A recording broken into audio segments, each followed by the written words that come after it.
Hello, friends, and welcome back to Stories About Entitled People. Let's kick off with a workplace revenge story that's pure gold.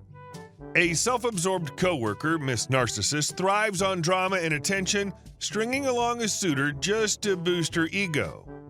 But her team has had enough. But before we begin, best way to support our channel is to leave comments, like, and subscribe with the turned-on bell, so you don't miss the new video every single day. Here we go. Turning the tables on the office narcissist.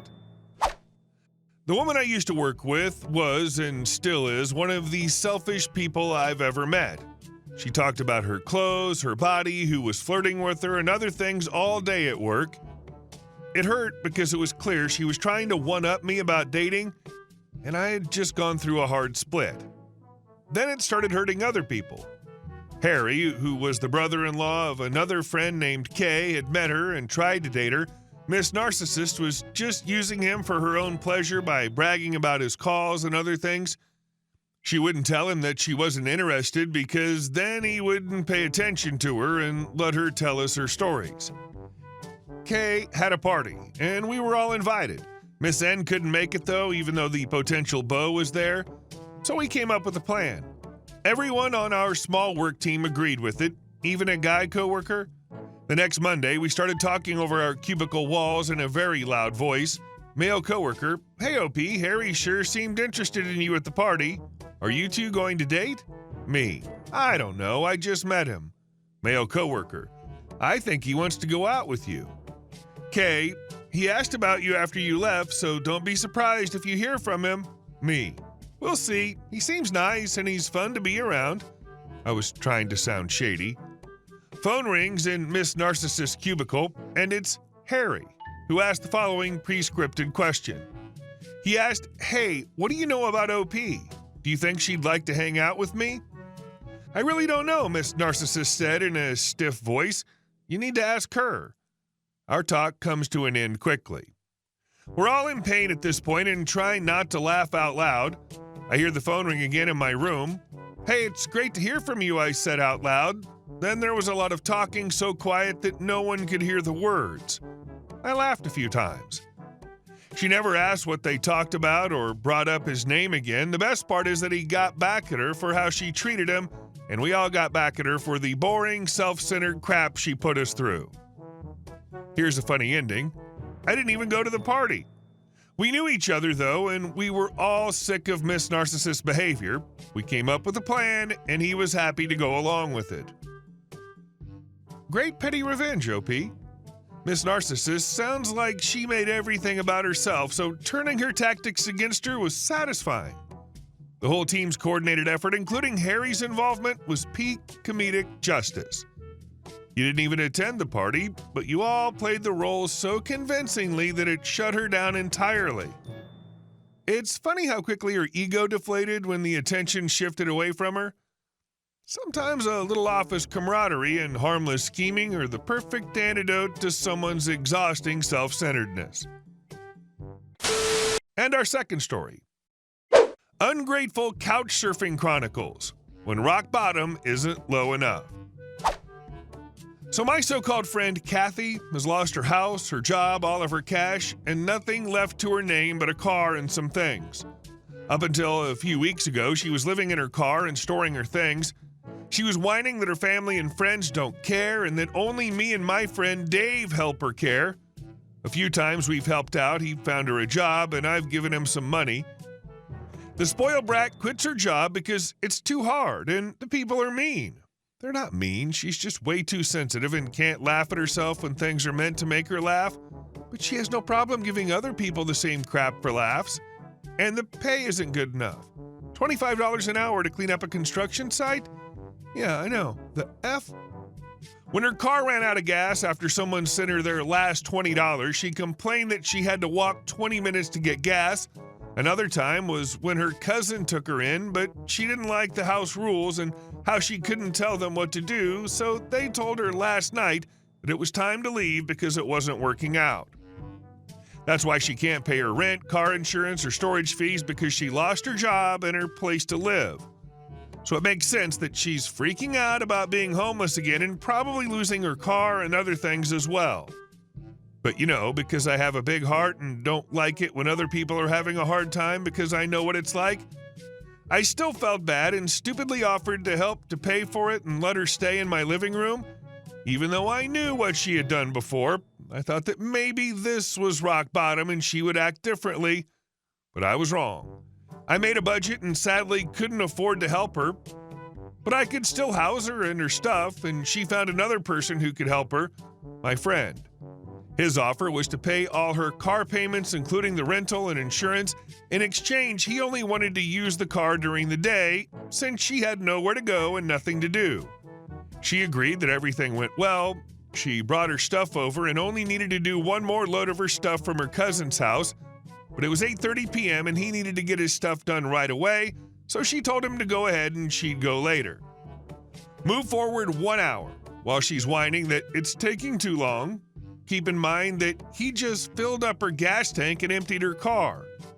Unfortunately, he ran into some problems on his trip, which made it take a little longer than planned. Now she's going crazy, saying she's going to stop everything, take her stuff, and blow it all up. All because it took an hour longer than planned? You can call me crazy, but if I were homeless, broke, and had no other choices, I wouldn't be picky or demanding. I'd take any help that was offered to me and be grateful for it. I don't know anyone anything, so when someone helps me out of the goodness of their heart, I make sure they know how grateful I am.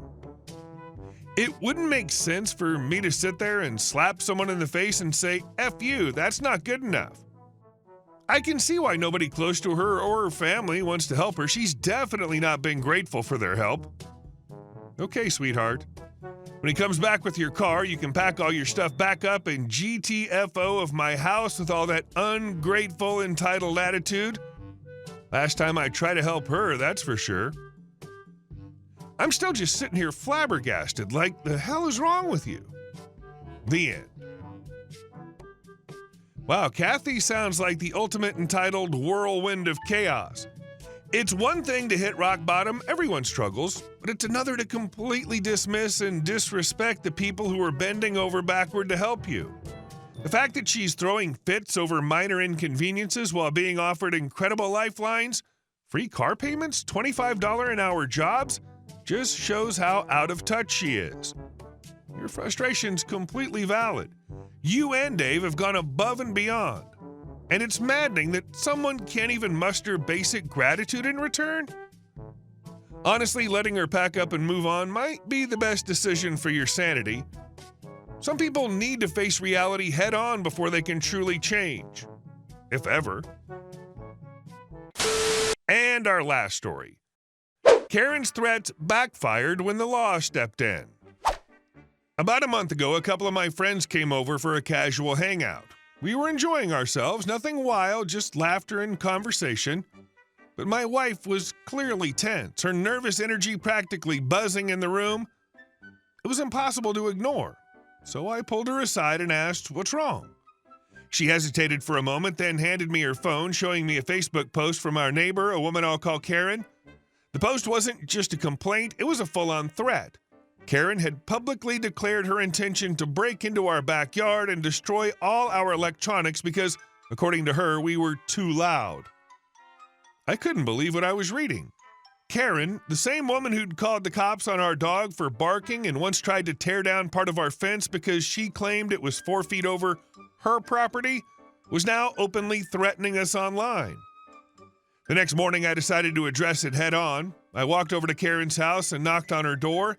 She answered, glaring at me like I'd personally ruined her life. "Karen," I began, keeping my voice calm, "I saw your post. I need you to take it down. Threatening someone's property like that is unacceptable." She crossed her arms, smirking. "Oh, please, maybe you shouldn't be so loud and I wouldn't have to deal with you." "Look, we can handle this like adults," I said, trying to de-escalate. "But if you have an issue, come talk to me directly. Don't post threats online." Her smirk turned into a sneer. "I don't have to take it down. It's my Facebook, my rules." I took a deep breath, my patience wearing thin. "I'm asking nicely, Karen.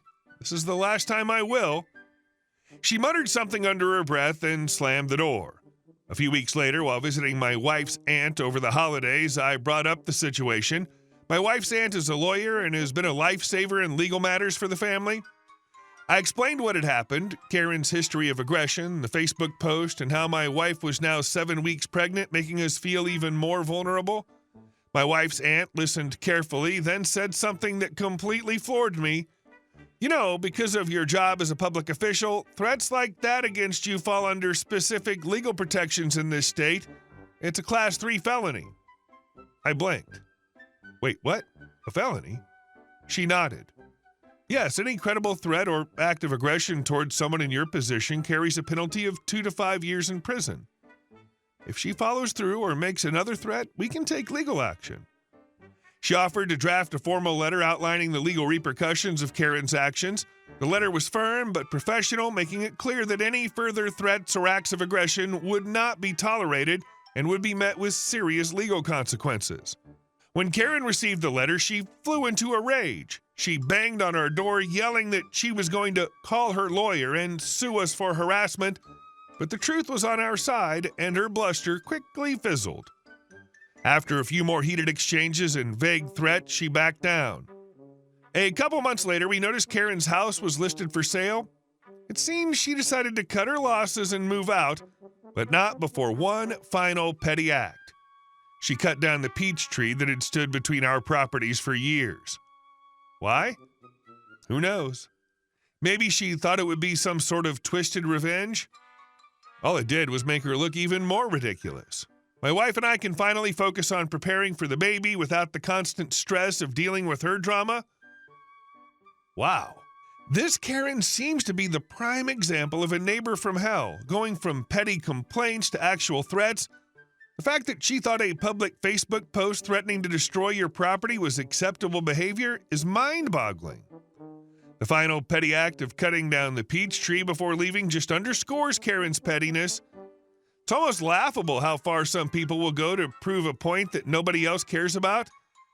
At least now you have peace and the joy of focusing on your growing family without her drama hanging over your heads. Good riddance to Karen. And here's to the peaceful and happy next chapter you and your wife truly deserve.